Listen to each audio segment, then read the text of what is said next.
All right, let's jump right in with an idea. Okay. And it might sound a little heretical, maybe, especially for the purists out there. Oh, for the art history purists. Absolutely. I'm ready. What if the most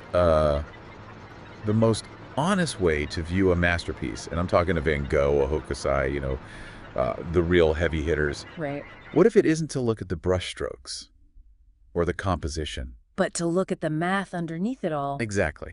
The math, the code. it's a provocative thought, for sure. We usually associate honesty in art with the artist's hand. Mhm. The gesture, the little physical mistake that proves a human was there. The happy accident. The happy accident.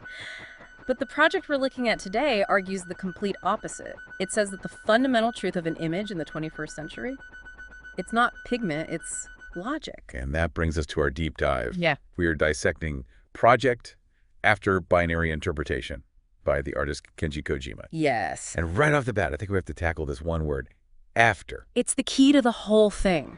Because in art history, after it's usually a polite way of saying, I copied this guy. Right. After Velázquez, after Rembrandt. And you immediately think of like a student in a museum with a sketchbook trying to learn from a master.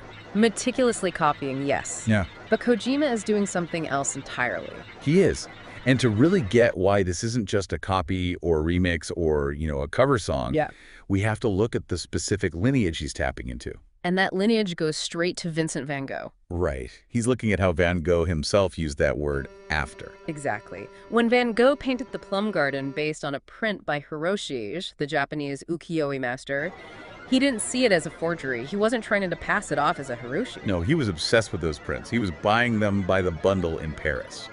But he couldn't just, make a woodblock print. That wasn't his medium. He was an oil painter. He worked with thick, heavy, textured paint. Hiroshi's work was flat graphic, based on lines and blocks of color, two completely different visual languages. So Van Gogh had to translate. That's the word he used. An experiment in translation. He had to translate the grammar of Japanese woodblock prints into the